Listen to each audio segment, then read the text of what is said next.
Sometimes finding something isn't a good thing, especially when it doesn't belong to you. Story 1. The estate sale was a graveyard of other people's memories. I sifted through tarnished silver and moth-eaten linens, my fingers brushing against a mahogany vanity tucked into the gloomiest corner of the attic.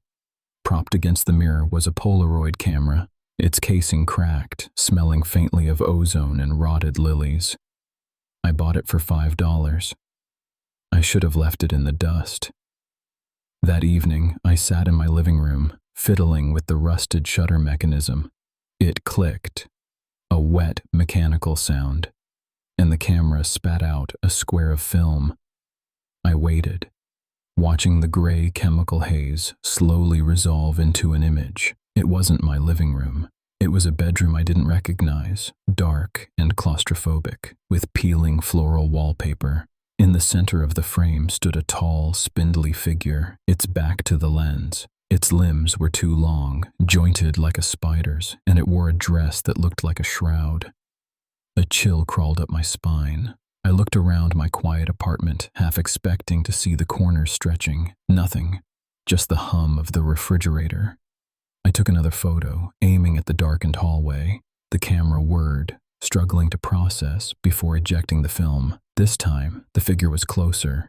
It was crouched in the corner of my own hallway, its head turned at an impossible angle, revealing a face that was merely a smooth, featureless slab of pale, translucent skin. My breath hitched.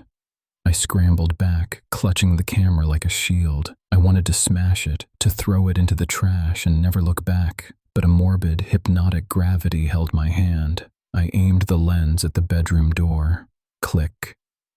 The flash illuminated the room for a fraction of a second. In that blink of light, I saw nothing. But as the image developed, my heart plummeted. The photo showed my own bedroom.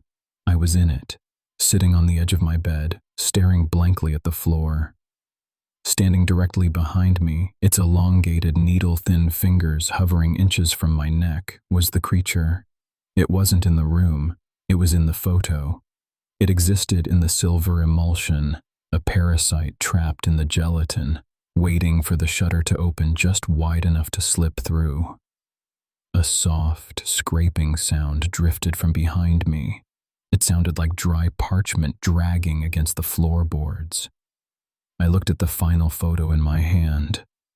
The creature's hand was no longer hovering. In the picture, the spindly gray fingers were clamped tight around my throat. The room went ice cold.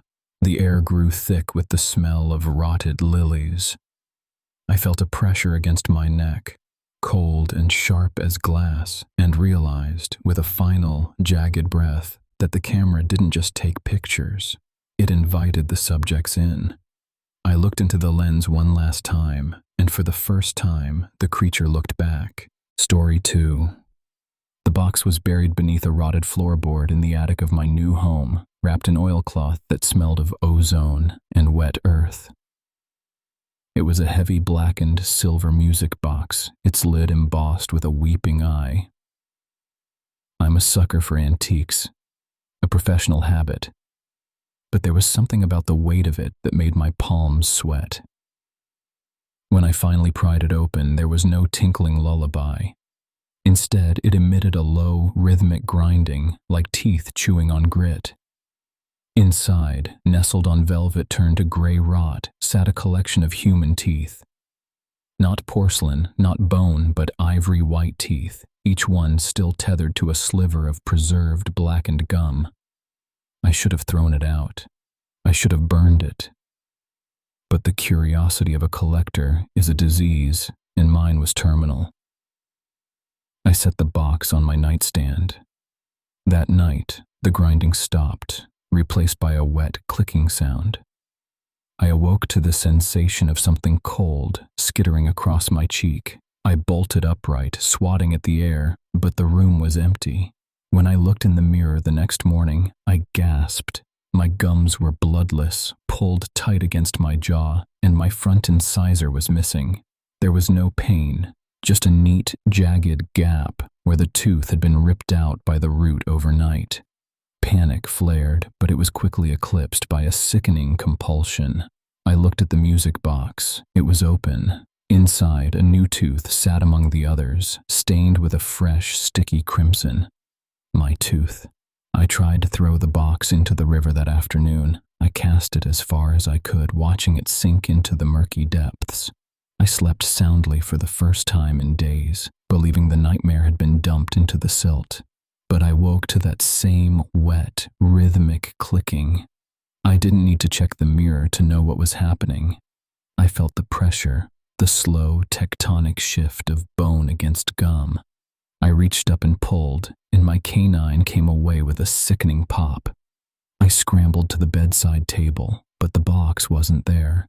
Then I heard it, the grinding coming from inside my own throat. The box hadn't been an object. It was a vessel, and it had finally found a host. I clawed at my mouth, trying to stop the harvest, but my jaw locked tight. I was no longer the collector. I was the inventory. My own reflection stared back at me, not with eyes, but with the weeping silver gaze of the lid. As I felt the rest of my smile begin to loosen, one by one,